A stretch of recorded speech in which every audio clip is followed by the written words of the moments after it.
et pour montrer aux écoles de Saint-Gilles comment être dans l'école spécialisée, comment on apprend, comment être dans notre cerveau et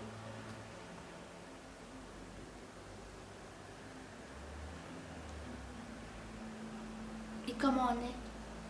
On est personne en classe lecture, on avait donné, il y a des gens qui nous aidaient, qui nous aidaient à trouver des idées. On a fait des activités là-bas pour faire notre film. Oui. Ça nous a beaucoup aidé. Voilà. D'accord. Et pourquoi ce film justement? Pourquoi est-ce qu'on réalise ce film? Pour montrer aux gens que on est tous différents. Madame Laure, on a fait un travail avec elle, en équipe à deux. Oui. On devait écrire l'histoire de Monsieur Ouajaj. En premier, on a tout réfléchi comment il est le personnage. Oui. Donc on a écrit l'histoire et on a rassemblé et ça fait un film. On a dit de faire un film. Voilà, vous avez choisi le média de film pour parler justement de ce thème. Et pourquoi vous n'avez pas choisi autre chose? On avait pensé d'abord aussi à autre chose. Parce que Monsieur Ouajaj, c'est un monsieur qui a des difficultés. Il n'arrive pas à parler. Personne ne le comprend. Et donc pourquoi est-ce qu'on a parlé de ça? Parce que nous, on a les mêmes difficultés et on veut en parler aux autres. Parce qu'on ne veut pas qu'elle se moque de nous. D'accord, c'est ça.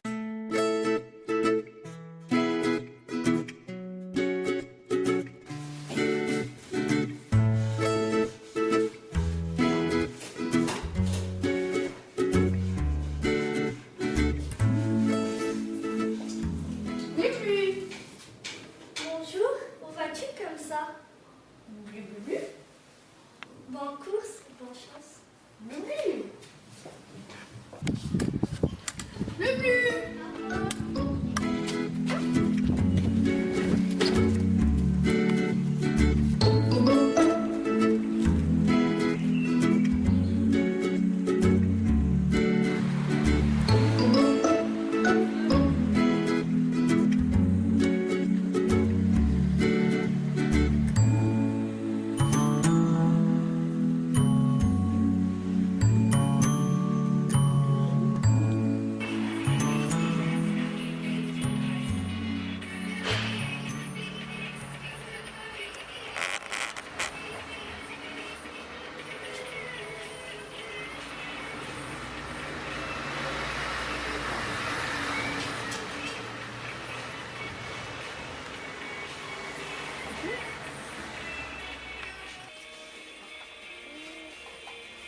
Puis-je vous aider, monsieur? Je ne comprends rien. Sortez du magasin, je ne comprends rien du tout.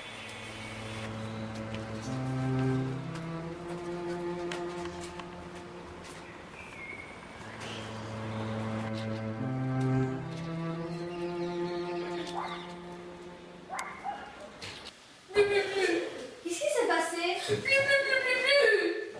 Reste ici, je vais au magasin, ils vont m'entendre.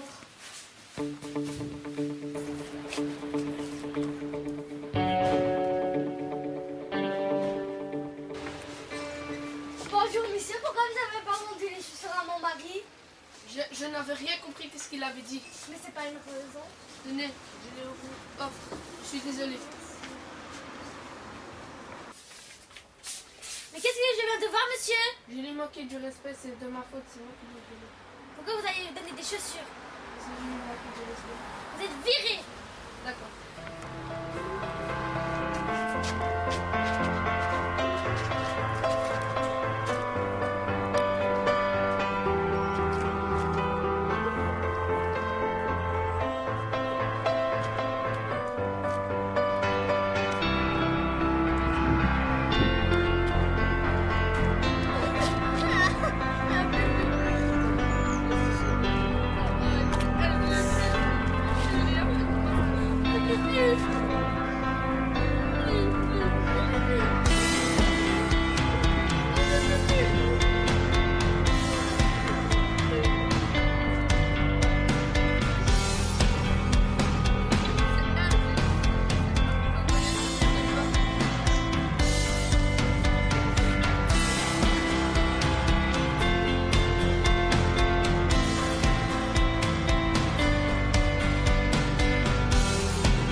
fort quand j'écris, Oui. mais en calcul, ça va. C'est bien. D'accord. Là, tu es fière de toi. D'accord. Presque dans tout le monde, au moins il y en a un élève dans les classes qui a une difficulté. Et même ceux qui n'ont pas de 10, qu'est-ce qu'ils pourraient avoir aussi comme difficulté? Mais il pourra du mal à entendre Oui, tout à fait, oui. beaucoup de choses. Et même quelqu'un qui réussit très bien à l'école, qu'est-ce qu'il pourrait avoir comme difficulté? Est-ce que tu pourrais imaginer quelque chose pour lequel il ne serait pas du tout doué, et toi tu serais doué pour ça? Il est pas doué à aller en cours. C'est-à-dire? Un cours comme ça qu'il n'arrive pas, ou il n'arrive pas à avoir des amis, Oui, que par c'est exemple. dur. Oui, tout à fait. Quelqu'un qui est doué dans toutes les matières, peut-être que lui, il aura plus de difficultés On a trouvé d'amis. à trouver des amis. C'est possible. C'est aussi une certaine difficulté.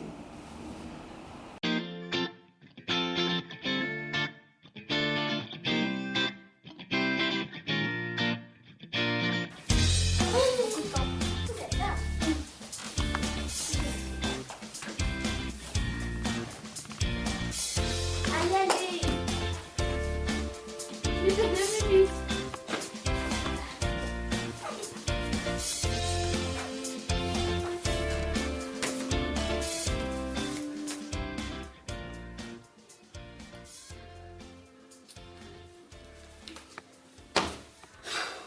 Numéro.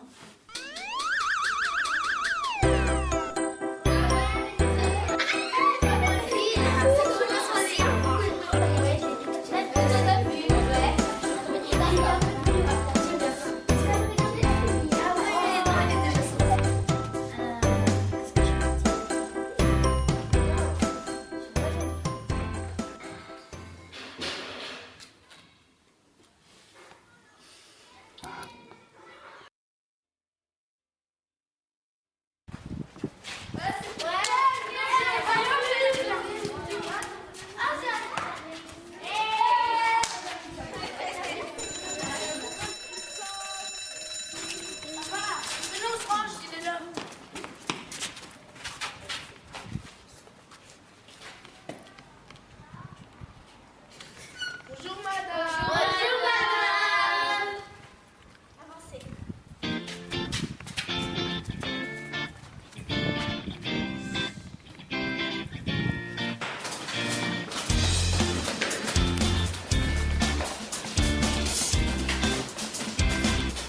Au revoir les enfants, à la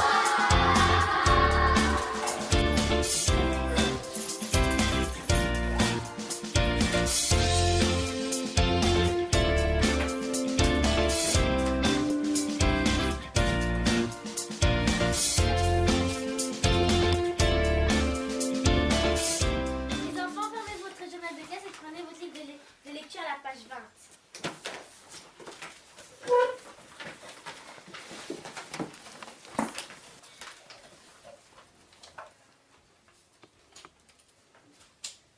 Johanna, tu veux lire?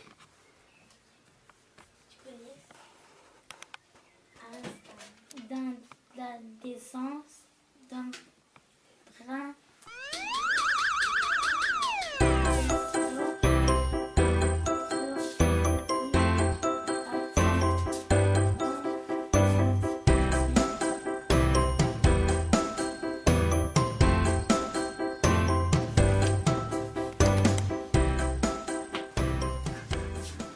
À sa naissance, le bébé kangourou n'est pas encore entièrement formé. Bravo, super Johanna. Merci madame. Fermez vos livres.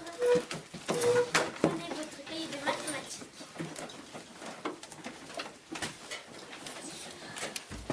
Ah, il est beau ton dessin. Montre. Aïe, pas du talent quand même. Vraiment du talent. C'est bien. Oh, Elle est trop géniale. merci. Je donne le dessin. Sortez vos cahiers de mathématiques, nous allons revoir nos tables.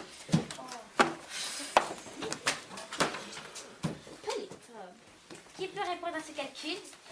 Ahmed, 36. C'est tout. Qui peut me répondre à ce calcul?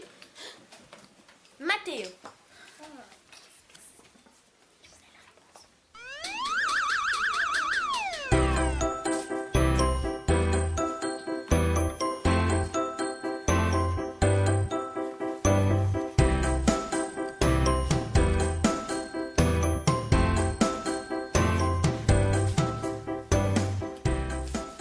32.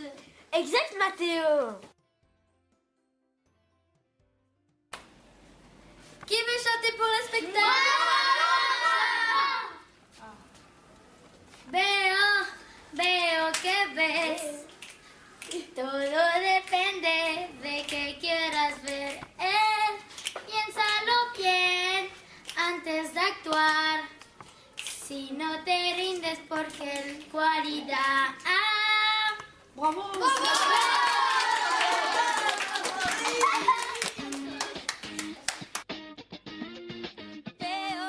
Veo que ves. Todo depende de que quieras ver. Piénsalo bien antes de actuar. Si te enamoras te puedes lastimar. J'aimerais bien faire une maquette qui montre un cerveau. Et aussi de la musique pour le film. Il faudra un décor, une caméra et une personne. Il faudra trouver quelqu'un à interviewer pour expliquer le sujet, les différences.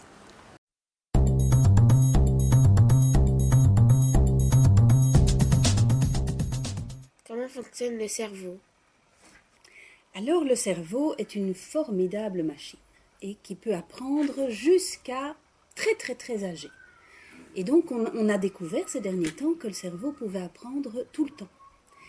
Et en fait, certaines zones du cerveau apprennent certaines choses plus facilement que d'autres. Par exemple, le lobe occipital que vous voyez là s'occupe beaucoup des images. Le lobe temporal que vous voyez là en vert s'occupe des sons. Et en fait, la zone frontale que vous voyez ici en bleu s'occupe beaucoup de tout ce qui est réflexion, de notre capacité de prendre du recul, de notre capacité de mettre en place des petites stratégies pour calculer, pour organiser notre pensée. Bref, notre cerveau est une formidable machine. Les enfants 10 et non 10 ont-ils le même cerveau? Mais oui et non, dans le sens où, bien sûr, tout le monde a cet ensemble de zones dans le cerveau. D'accord? Mais les enfants 10 sont plus ou moins performants dans certains domaines, mais différents. C'est-à-dire que on a tous des intelligences différentes. Par exemple, certains enfants vont être très très bons dans tout ce qui est verbal, les mots, le langage, ils sont très très forts là-dedans. D'autres sont très forts en maths, d'autres sont très forts en musique. Ils entendent tout le temps les sons, le rythme, ils ont tout le temps envie de danser. D'autres sont très forts avec leur corps. Ils peuvent faire des choses exceptionnelles en sport ou en gymnastique.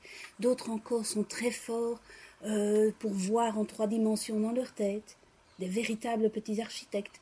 Donc en fait, on a tous un cerveau identique, mais qui fonctionne différemment. C'est-à-dire qu'on a des forces, pas tous au même endroit. D'accord? Comment cela se passe-t-il dans un cerveau 10? Alors, les enfants qui ont des dysfonctionnements, comme on dit, c'est-à-dire une dyslexie, ou une dyspraxie, ou une dysphasie, ou une dyscalculie, eh bien, ce sont des petits endroits du cerveau qui fonctionnent différemment. Alors, certains enfants ont naturellement des plus grandes forces dans un domaine que dans un autre.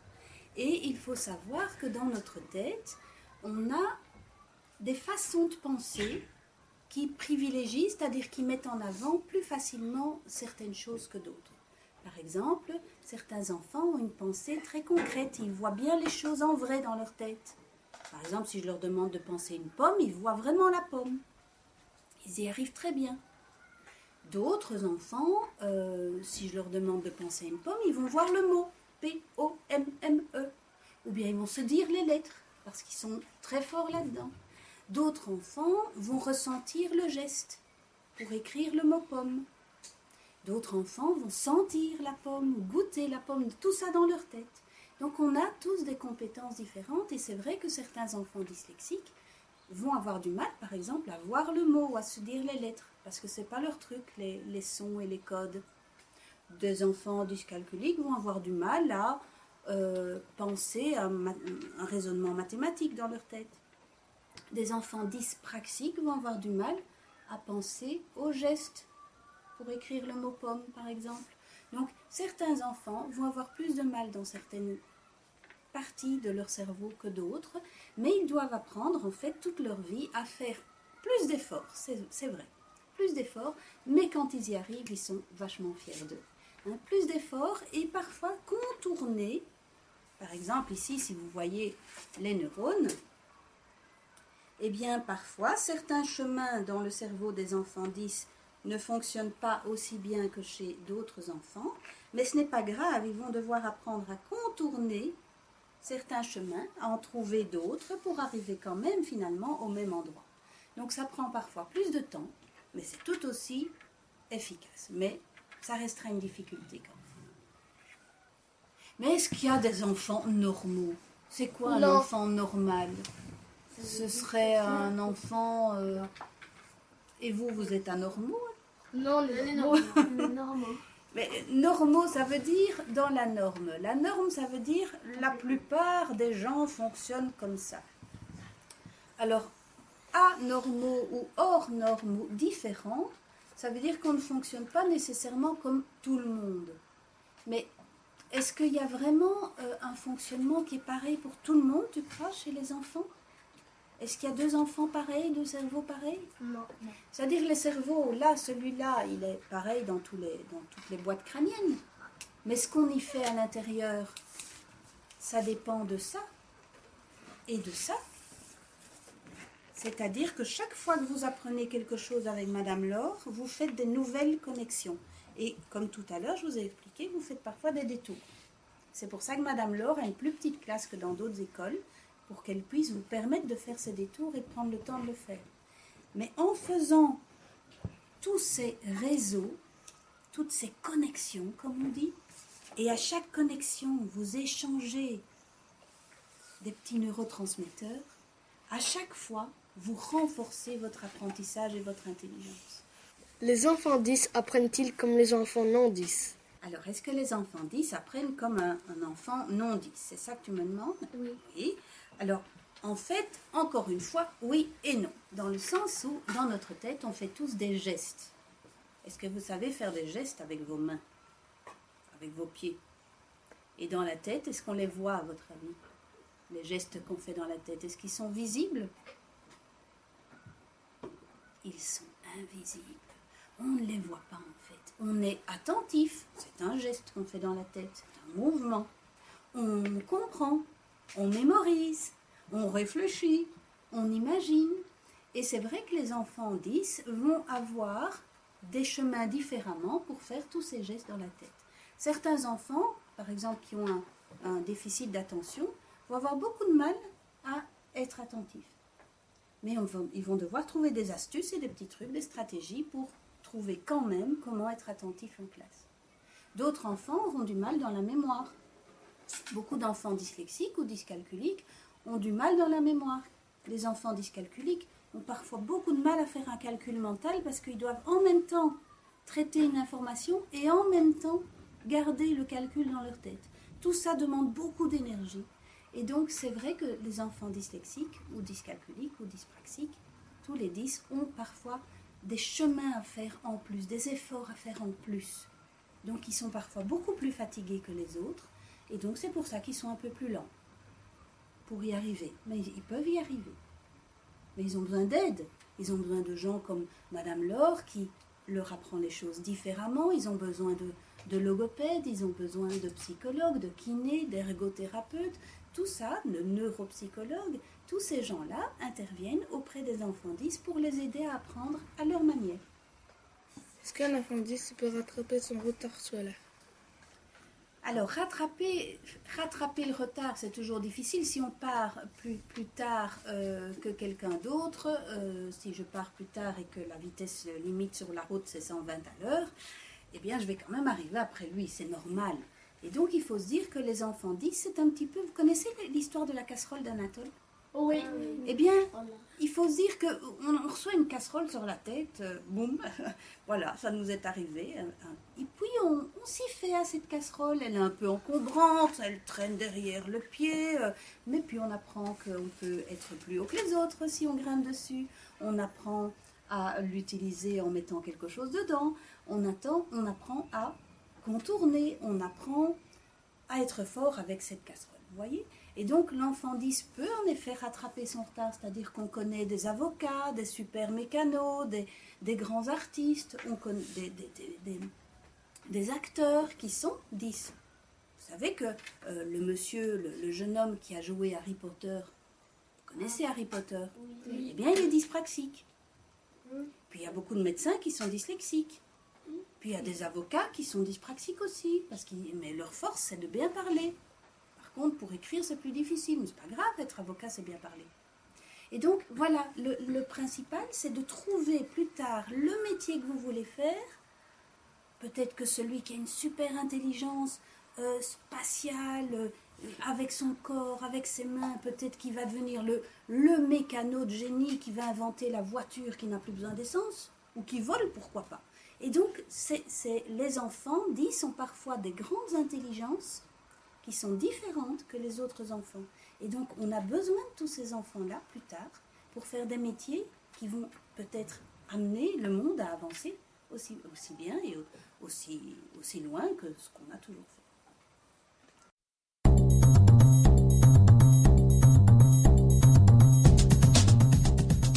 Dans l'école du Parvis, ça va mieux parce qu'ils nous aident plus. Il y a les logopèdes qui nous aident, il y a les profs, il y a tout le monde et c'est vraiment chouette. Parce que vous voyez, dans les écoles ordinaires, ils sont beaucoup dans les classes et c'est plus difficile. Et c'est pas comme ici, vous voyez. Là, on essaie vraiment de chercher ta difficulté et t'aider avec. Et là, du coup, alors tu te sens mieux, toi Je me sens plus à l'aise ici. Tu développes un petit peu aussi ta confiance en toi ? Oui. Tu commences à pouvoir... Oui, parce que dans mon ancienne école, c'était difficile, à l'école J-Michel. Je propose d'écrire une chanson sur les différences, parce qu'aussi on peut ressentir l'émotion qu'il y a dans la chanson. Stop aux préjugés, stop aux injustices, stop aux moqueries, stop aux préjugés, stop aux injustices, stop aux moqueries, stop aux préjugés, stop aux injustices, stop aux moqueries. Avant l'école, pour moi, c'était une vraie souffrance. Au début de mon enfance, je travaillais pas comme toi. Pour moi, vraiment pas de chance, apprendre était difficile. Mémoriser encore, beaucoup moins facile.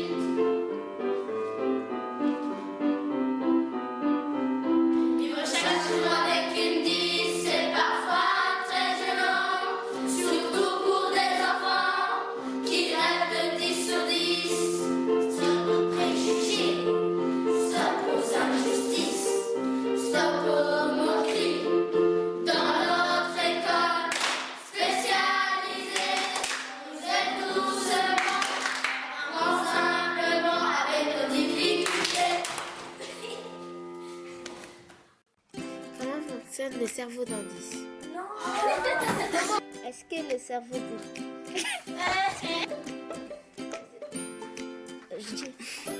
Les enfants 10 apprennent comme les enfants. Les enfants 10 apprennent. 2.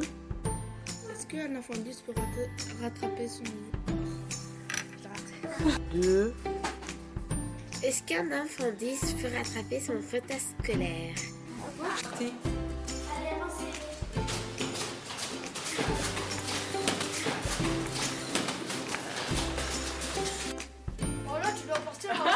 voilà. De musique. Paola. Pas rigoler.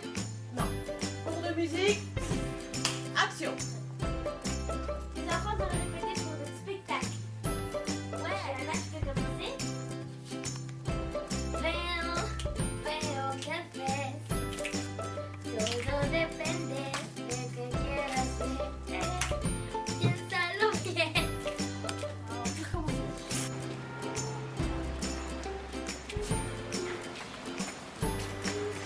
Oh là là, c'est une catastrophe. On recommence.